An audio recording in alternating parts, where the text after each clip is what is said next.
চট্টগ্রাম কলেজের একাদশ শ্রেণীর শিক্ষার্থীদের মনোবিজ্ঞান বিষয়ে অনলাইন শ্রেণী কার্যক্রমে স্বাগত জানাচ্ছি।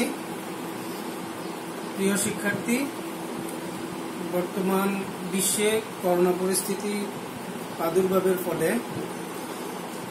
আমরা নিয়মিত শ্রেণী কার্যক্রম পরিচালনা করতে পারছি না। ফলে চট্টগ্রাম কলেজের প্রশাসনের নির্দেশক্রমে আমরা তোমাদের জন্য অনলাইন ক্লাসের ব্যবস্থা করেছি। প্রিয় শিক্ষার্থী, আমরা তোমাদেরকে আজকে মনোবিজ্ঞান বিষয়ের দ্বিতীয় পত্রের পঞ্চম অধ্যায়ে মানসিক চাপ এবং মানসিক চাপ মোকাবেলা এই বিষয়টি সম্পর্কে ধারণা দিব। আমরা বর্তমান বিশ্বে করোনা ভাইরাস প্রাদুর্ভাবের ফলে আমরা সকলেই মানসিক চাপে ভুগছি। সেই জন্য এই বিষয়টি পড়ানোর জন্য আমি আগ্রহ অনুভব করেছি। প্রিয় শিক্ষার্থী, আমরা তোমরা মানুষ বিকাশের যেই পর্যায়গুলো আছে সেগুলো সম্পর্কে তোমরা জানো। মানুষ যখন জন্মগ্রহণ করে তখন সেই কালটাকে বলা হয় আতুরকাল।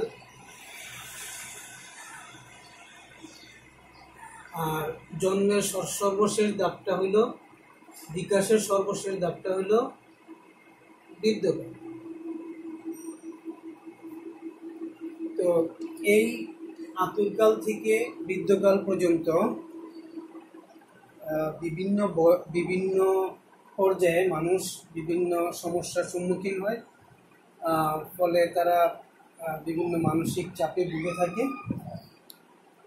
আমরা যদি এই আতুরকাল, তারপরে শৈশবকাল, বাল্যকাল, তারপরে তারুণ্য, মধ্যবয়স এবং বৃদ্ধকাল, এই বিভিন্ন বয়সগুলোতে বিভিন্ন সময়গুলোতে আমরা বিভিন্ন সমস্যায় অবতীর্ণ হই। ফলে আমরা বিভিন্ন সমস্যায় ভুগে থাকি। আমরা যদি শৈশবকালের কথা চিন্তা করি, শৈশবকালে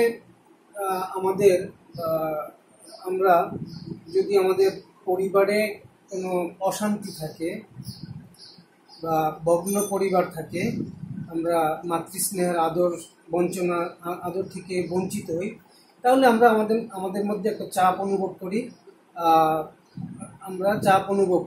এরকম জীবন বিকাশে বিভিন্ন সময় আমরা বিভিন্ন চাপ অনুভব করে থাকি। তো এই বিভিন্ন সময়ে আমাদের মধ্যে চাপ আসবে।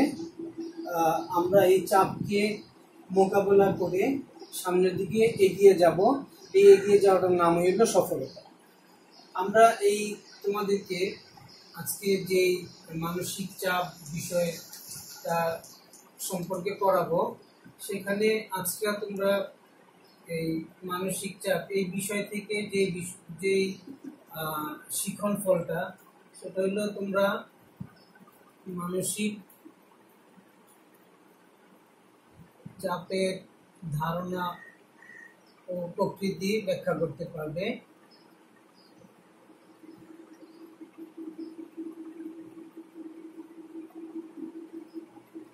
দ্বিতীয়ত যেই অন্য আরেকটা শিখন ফল নিয়ে আমি কথা বলবো, সেটা হলো মানসিক চাপমূলক যে পরিস্থিতিগুলো আছে, এই পরিস্থিতিগুলো তোমরা ব্যাখ্যা করতে পারবে। পরিস্থিতি ব্যাখ্যা করতে পারবে।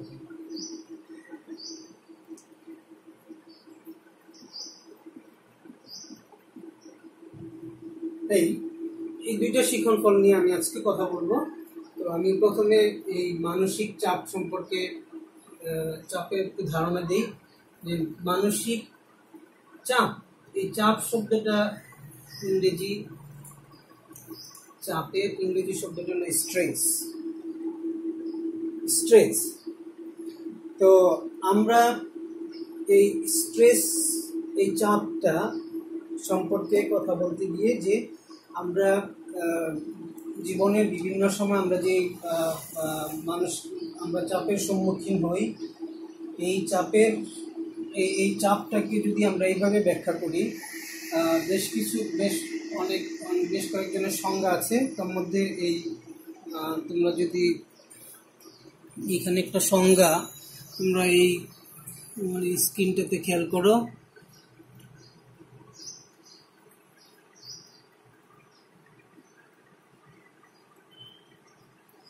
আমি এখানে একটা সংজ্ঞা তোমাদেরকে দেখাচ্ছি, সেটা হলো এই সংজ্ঞাটা দিয়েছেন মর্গান এট অল।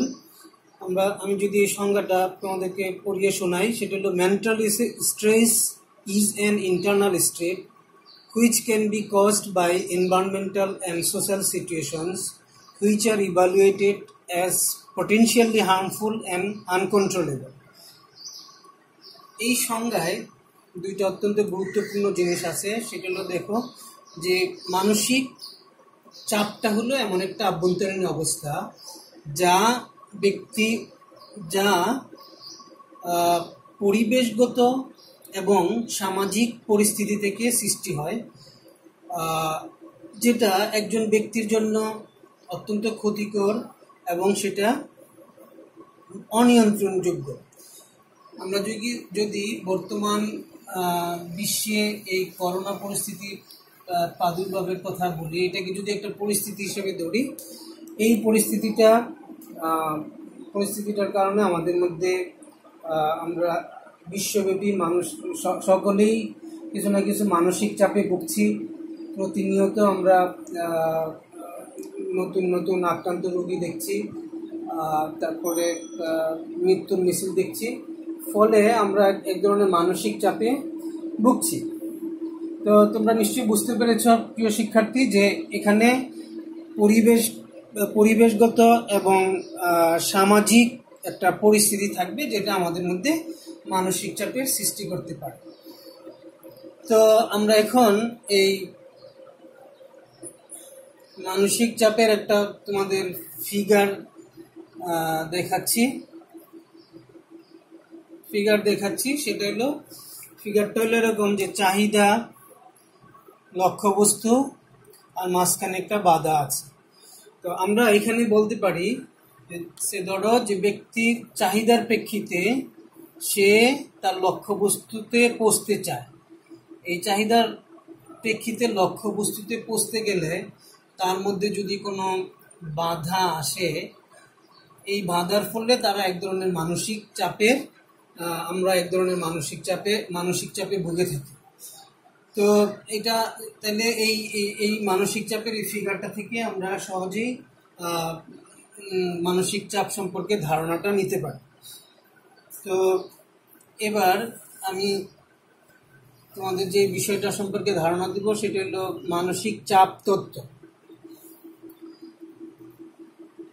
এখানে মনোচিকিৎসক সেলাই এই মানসিক একটা চাপের একটা তত্ত্ব দিয়েছেন।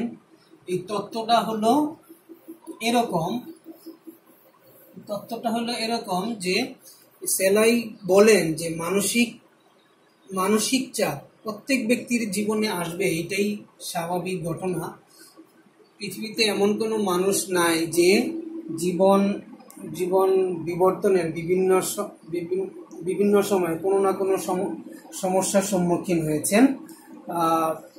মানুষ মাত্রই এই চাপটা আসবে। তো যে সকল ব্যক্তির মধ্যে মানসিক প্রতিরোধ ক্ষমতাটা বেশি থাকবে, সে এই চাপটাকে জয় করতে পারবে।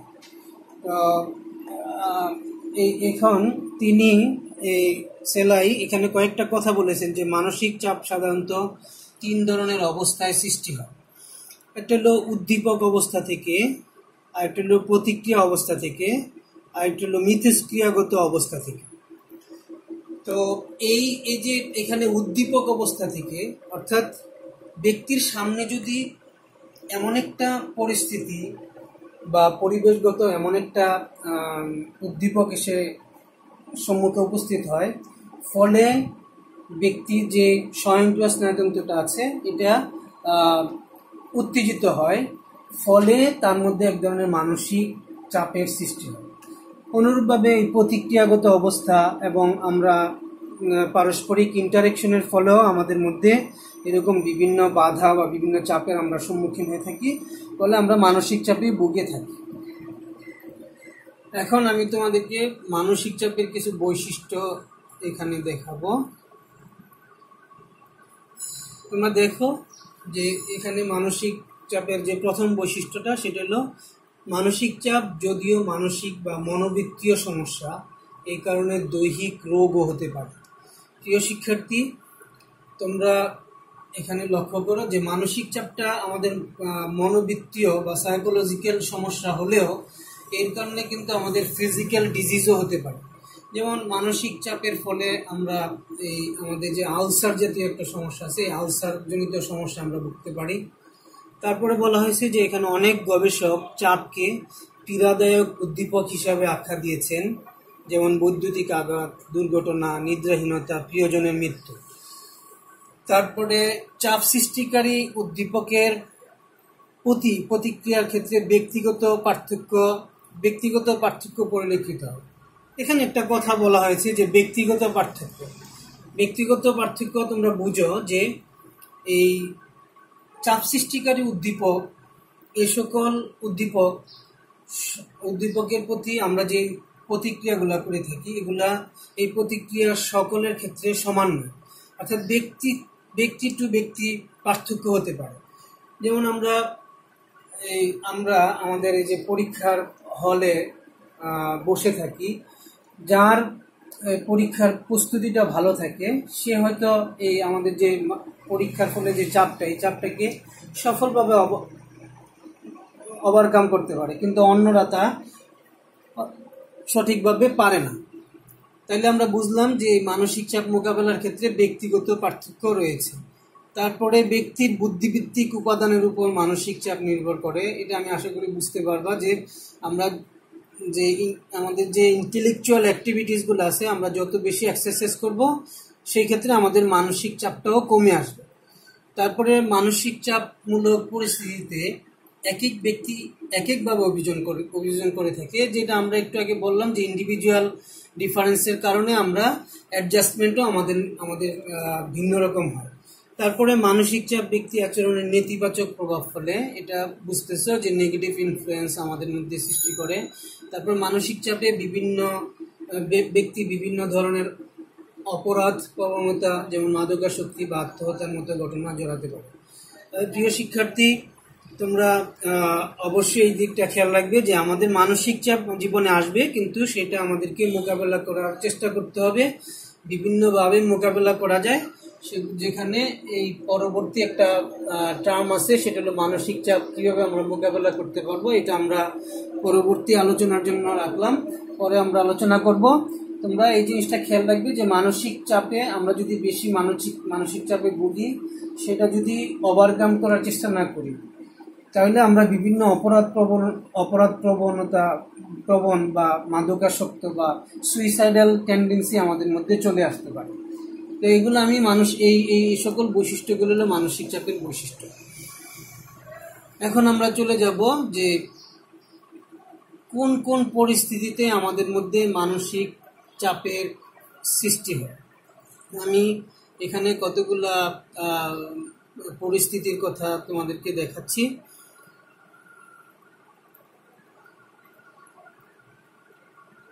বেশ কতগুলা পরিস্থিতির কথা আমরা এখানে তোমাদেরকে দেখাচ্ছি। যেমন ধরো, এখানে প্রথমে বলা হয়েছে যে স্নেহ ভালোবাসার বঞ্চনা, যেটা আমরা শৈশবকালে তোমাদেরকে আগেই প্রথমেই বললাম যে শৈশবকালে আমাদের মধ্যে যে আমরা যদি পিতা অথবা মায়ের স্নেহ ভালোবাসা থেকে বঞ্চিত হই বা কোনো কারণে আমাদের মধ্যে আমরা সঠিক আদর যত্ন না পাই, তাইলে আমরা চাপে ভুগতে পারি। তারপরে দ্বিতীয় নম্বর দেখো যে স্বামী বা স্ত্রীর মৃত্যু, তারপরে বিবাহ বিচ্ছেদ, শৈশবে মানসিক আঘাত, বাবা মায়ের ব্যক্তিত্ব, আবেগ, পিতামাতার উচ্চাকাঙ্ক্ষা, শারীরিক ত্রুটি, দাঙ্গা, মহামারী, বেকারত্ব, চাকরিচ্যুত হওয়া, ঘনিষ্ঠ বন্ধুর মৃত্যু, বার্ধক্য, যুদ্ধ। প্রিয় শিক্ষার্থী, এখানে প্রত্যেকটা যে মানসিক পরিস্থিতিগুলোর কথা বলা হয়েছে এগুলা আমি আশা করি তোমরা যদি পাঠ্য বইটা একটু দেখে নাও সেক্ষেত্রে তোমরা বুঝতে পারবে। এখানে 6 নম্বর বৈশিষ্ট্য বলা হয়েছে যে আবেগ আমরা যদি তোমরা জানো যে আবেগ হলো শরীরের একটা উত্তেজিত অবস্থা যা আমাদের শারীরিক পরিবর্তনের মাধ্যমে ধরা পড়ে। সেই ক্ষেত্রে আমরা যদি বেশি আবেগীয় হয়ে যাই, অর্থাৎ আমরা কোনো উদ্দীপকের প্রেক্ষিতে আমরা যদি বেশি আমাদের শরীরে যদি বেশি আলোড়িত অবস্থার সৃষ্টি হয়, সেই ক্ষেত্রে যেটা আমার মধ্যে মানসিক চাপের সৃষ্টি করতে পারে। এরকম ভাবে আমার শারীরিক কোনো ত্রুটি থাকলে সেটা আমার মধ্যে শারীরিক কোনো ত্রুটি থাকলে এটা আমি এটার কারণে আমি হয়তো বা কোনো চাপে ভুগতে পারি, যেটা আমাকে এই সিচুয়েশন থেকে আমার মধ্যে চাপটা আসতে পারে। তারপরে দাঙ্গা, এটা তোমরা বুঝবে। মহামারী, এই যে মহামারী একটা শব্দ, এই মহামারীর কথাটা বলা হয়েছে। আমরা যদি এই যে বিশ্বে যে করোনা ভাইরাস প্রাদুর্ভাব দেখা দিয়েছে, যার কারণে আমরা আমাদের যে স্বাভাবিক কার্যক্রমগুলা এগুলো আমরা করতে পারছি না। আমি শিক্ষক হিসেবে আমার যেই করণীয়, আমি শিক্ষা প্রতিষ্ঠানে যাব, আমি তোমাদেরকে শিখাবো, সেই কাজটা আমি করতে পারতেছি না। আমাকে সবসময় বাড়িতে থাকতে হচ্ছে, ফলে আমি একটা চাপে ভুগতেছি। তারপরে তোমাদের কার্যক্রমগুলো, তোমরা শ্রেণীকক্ষে আসতে পারতেছো না, তোমাদের যে পড়াশোনার এগুলো ভীষণ ক্ষতিগ্রস্ত হয়ে যাচ্ছে। এর কারণে বা এক্সাম সামনে তোমাদের একাদশ শ্রেণীর অ্যানুয়াল পরীক্ষাটা ছিল, সেটাতেও তোমরা আসতে পারছো না, সেই পরীক্ষাটাও আমরা নিতে পারছি না। ফলে আমরা একটা ভীষণ চাপের মধ্যে আছি। এই যে মহামারী, এই পরিস্থিতিটা আমাদেরকে মধ্যে একটা ভীষণ চাপের সৃষ্টি করছে। তাহলে এই সিচুয়েশনগুলো থেকে, যেমন তারপরে বলা হয়েছে ঘনিষ্ঠ বন্ধুর মৃত্যু, বার্ধক্য, যুদ্ধ, এই সকল বিভিন্ন পরিস্থিতির কারণে আমাদের মধ্যে মানসিক চাপটা আসতে পারে। আমরা দেখলাম যে আমি যে শিখন ফল দুইটা তোমাদেরকে বলছিলাম, 1 নম্বর শিখন ফলটা হলো তোমার মানসিক চাপের যে ধারণাটা বা প্রকৃতিটা সেটা ব্যাখ্যা করতে পারবে। আমি আশা করি যে তোমাদেরকে মোটামুটি এটা সম্পর্কে ধারণা দিতে পারলাম। তারপরে যেই শিখন ফলটা দিয়েছিলাম সেটা হলো মানসিক চাপমূলক পরিস্থিতি। এই পরিস্থিতি যে পরিস্থিতিগুলায় আমাদের মধ্যে মানসিক চাপ আসতে পারে, সেই পরিস্থিতিগুলো আমি এখানে তোমাদেরকে দেখাইলাম। আমরা আরেকটু কিছু কথা বলবো, সেটা হলো যে এই চাপের কিছু উৎস আছে, সোর্স আছে। এই সোর্সগুলো সম্পর্কে আমি একটু সংক্ষেপে বলবো, যাতে করে তোমরা পাঠ্য বই দেখে বুঝে নিতে পারো যে আমরা চাপের যে উৎসটাকে 3টা শ্রেণীতে ভাগ করলাম। এই তিনটা সোর্স থেকে আমাদের মধ্যে চাপ আসতে পারে। এক হলো অসহায়ত্ব বা হতাশা, হলো ফ্রাস্ট্রেশন। তারপরে 2 নম্বর হলো কর্মভার বা ওয়ার্কলোড। 3 নম্বর হলো দ্বন্দ্ব বা কনফ্লিক্ট।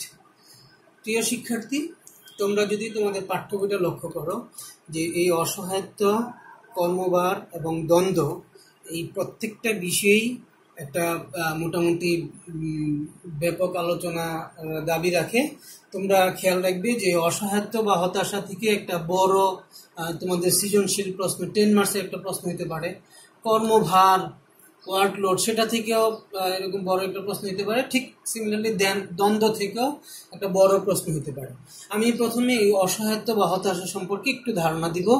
এটা অসহায়ত্ব বা হতাশা, তোমরা অসহায়ত্ব বা হতাশার একটা ফিগার তোমরা এখানে লক্ষ্য করো।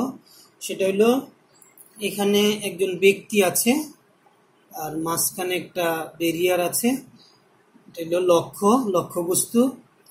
একজন ব্যক্তি তার লক্ষ্যে পৌঁছাতে চায়, কিন্তু মাঝখানে একটা বাধা আছে। আমরা এই ব্যক্তি মানে ব্যক্তির আমাদের মধ্যে অনেক ধরনের প্রেষণা থাকে, অর্থাৎ যা আমাদের কর্মে উদ্বুদ্ধ করে বা পরিচালিত করে।